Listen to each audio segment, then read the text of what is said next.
Live following touchdown Pacific, BC Lions with a big 38-12 victory over the Ottawa Redblacks. Joined by my co-host as always for a quick little recap video as we make our way back to the car. Overall, Blake, really enjoyed ourselves here today. Super good atmosphere, but let's talk about the game quickly before we get too off track. What's maybe a thought of yours that jumps out after the BC Lions getting a 38-12 victory here today? I was right. I predicted that Alex Hollins would make a play. He did make a play as he caught a touchdown pass. I'm sure even Alex Hollins will admit he still wasn't perfect. There was a ball, I believe it was late in the third quarter, that he maybe could have caught. It was kind of 50-50. He'll say he should have caught it. He did not. But you know what? Alex Hollins finally made his way back into the end zone. So did Justin McInnis. He was over 100 yards. He cracked the 1,000-yard barrier for the first time in his career. And all around, it was just a really good game for the Lions. Unfortunately, they were not able to get any turnovers, but honestly, they didn't need it. They kept Drew Brown contained the entire game. Not much going for the Ottawa offense. The only time they were able to score a touchdown was when Nathan Rourke was picked off, and the Ottawa offense just took one play to find the end zone, but the Lions snuffed out the 2-point conversion.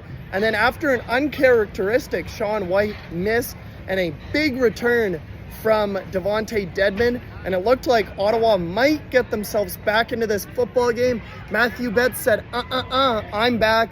I'm here to make a statement, just like we said he would in the pregame. He sacks Drew Brown. That snuffed out any momentum the Red Blacks had, and the Lions kind of cruised from there. As we mentioned, McInnis with the final touchdown to make the final score 38-12. It's been a little while now. Obviously, Matthew Betts taking his talents to the NFL, so we haven't been accustomed to hearing the famous Moj bon ami when he gets a sack. I heard that ringing in my ears once Matthew Betts was able to wrap up the quarterback.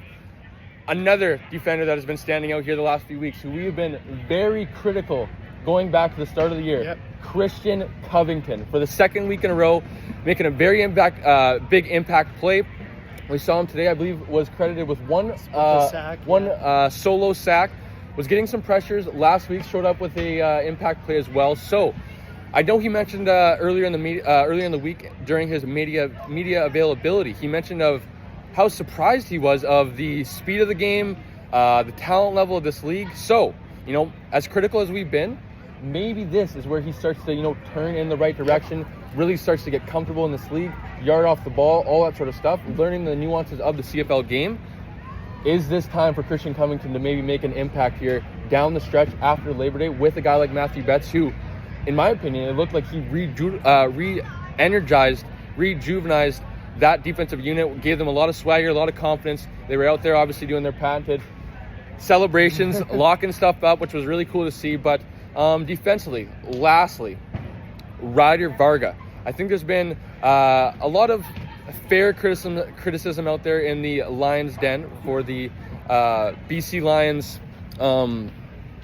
I guess, fan base. That's what you want to call it. But other than that, Ryder Varga, I thought he stepped in pretty well today.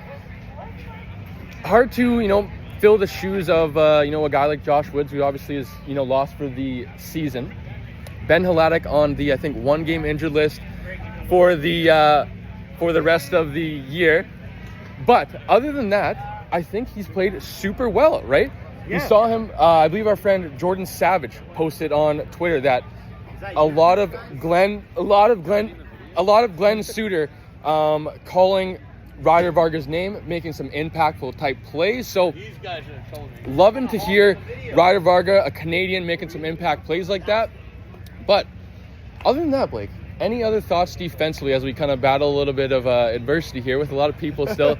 I guess we're a little bit famous with the camera and mic. People are wanting to get in some of the shots, but no offense to the security guard. He kicked us out, so he's not getting in the vlog. But any other thoughts defensively? We talked about the linebackers. We talked about, obviously, Matthew Betts. Secondary wasn't able to get any turnovers, but I loved what they were able to do in terms of breaking up some passes, right? Yeah, definitely. I was just going to say that. Manny Rugamba, TJ Lee. There was a couple of guys, as We're joined here quickly by the 3 Down Bros. Yeah, quickly actually. CFF family. As we are Down Bros. as we are doing our post-game show, look who we ran into. The 3 Down Bros. Might as well get you guys' thoughts. Boys, 38-12 victory here. Wow. Back on the right track, Yes, right? back Hopefully on track. now that it's Labor Day, Yes. we can, all things after Labor Day matter. That's right. Turn Maybe that we'll, corner. maybe we'll go one by one. Sure. Let's get just some of your guys' thoughts All right. over after the 38-12 victory. Roll on, boy. Sure. Awesome win, much needed. I think we turned the corner. Matthew Betts, sack, wonderful. Yeah. Loving the jerseys. I mean, the Yes, jersey. that's right. Defense turned the corner. Secondary was much better. Played hard to the line today. Little kind of suspect here and there, but hey, I'll take it. Defense, way to play. And lastly, William Stanback. Big time yards. Exactly. You don't have to put the pressure on Nate. Still trying to find the offense, but William Stanback, tough running and lots of, I think 6 receptions, 6-6. lots of yards through the air. So big time win. awesome. So that's the 3 Down Bros. We're going to catch up with these guys shortly. Give us a few minutes. We'd love to do some more content with these guys. We're going to recap, I guess, offensively now. Now, I mentioned to Blake at halftime that I was waiting for, the final results to, I don't think dunk on anybody, but keep some receipts. There's been a lot of people in the CFL, even in the BC Lions fan base, that have been very critical, rightfully so. That is what I've been saying the whole time, right? He hasn't played well. There's no defending that. But that being said, we have to remember some key details. We're talking about Nathan Rourke. Returned from the NFL, got thrown back into the fire with 3 practices, one of them with his actually starting receiving core. So not a lot of familiar with any other of the receiving core other than Keon Hatcher, Javon Catoy, who are obviously battling back from Javon Catoy is battling back from injury. We saw it tonight. I don't know. I remember what his final stat line was, but over 300 yards, Over 300. 3 touchdown passes, 3 tutties, 1 1 interception, interception. which he would like to have back. okay. I'm sure he's told the media that already. But offensively, let's start with Nathan Rourke and what you saw from him today and how he looks comfortable. Yeah, Nathan Rourke looked so much better today, so much more comfortable. Maybe it was the hometown boost, if you will. Possibly, you never know. The one and only time he'll get to play in his official hometown. But he looked amazing. He started the game with that 1-yard rush touchdown, his first of the season. He finishes it with the pass to McInnes. And he, as you mentioned, over 300 yards. He was absolutely amazing. And the Lions offense, the one thing I will say, the receivers helped Nate out. In the first 2 games, there was a couple drops, there was a couple balls that, maybe 50-50 balls, maybe you should catch, maybe you shouldn't. In the first 2 games Nathan was back, the Lions receivers weren't catching those. In today's game, they were, and that made a huge difference for Nathan Rourke. And a small shout out talking about the receivers. Justin McInnes, over 1,000 yards, Canadian receiver. Loving to see him continue to, I believe, lead the CFL in yards.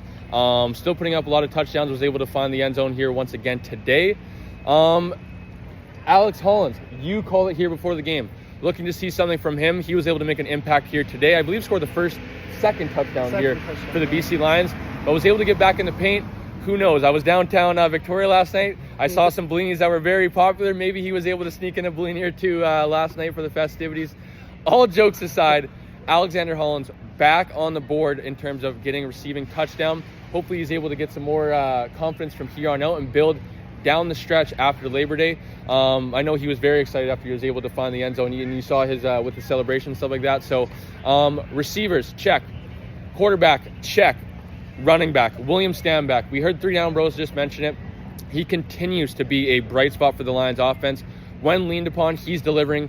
Don't know if he was over 100 yards again here today. I believe he was. But over 100 for the last 2 games. I believe 85 yards the third previous game. So on a big-time tear right now, and the guy is putting the team into manageable down and distance on second down, which is so key for guys like Nathan Rourke. If it's VA, whoever it may be for the Lions, this is a luxury to have when you can have 2 quarterbacks like this.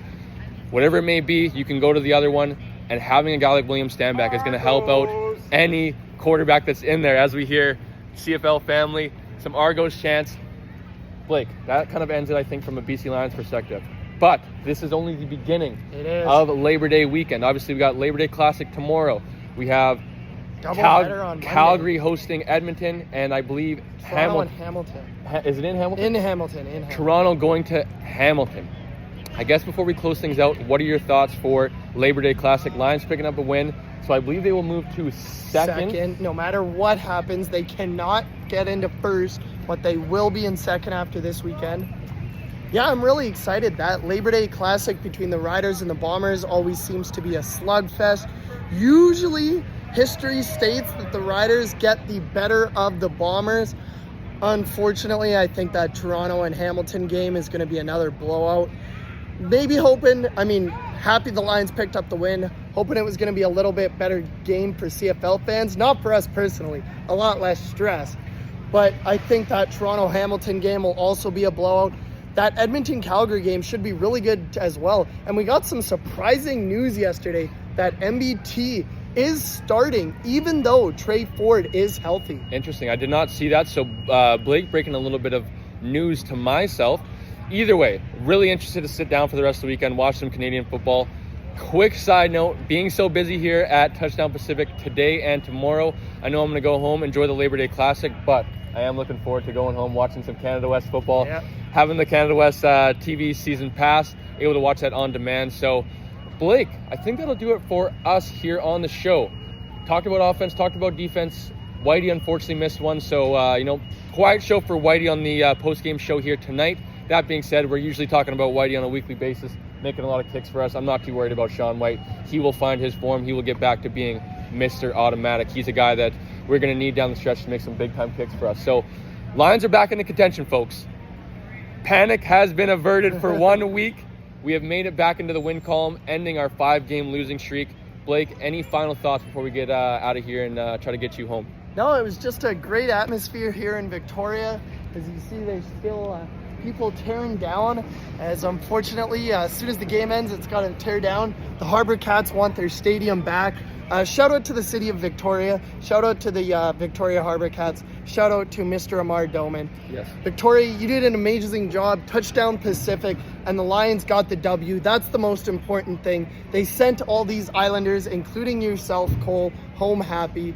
Let's get on to Montreal, the defending Grey Cup champs. It's not going to be an easy game, but if the Lions play like they did today, I like their chances. Absolutely, and we've been talking about it for a while. I know I've been joking with Edmonton fans about their whole wanting to, nothing matters till Labor Day. We are fully on that bandwagon now, and nothing matters till after Labor Day.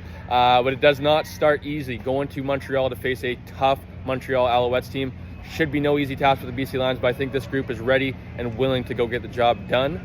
Blake, I think that's going to end us for Touchdown Pacific. I hope the guys can get on a run now, and let's add number 7 Grey Cup to the resume here for the BC Lions. I think that'll end it for Blake and I's coverage at Touchdown Pacific here at beautiful Royal Athletic Park in Victoria, BC, and we will catch you guys on the next one.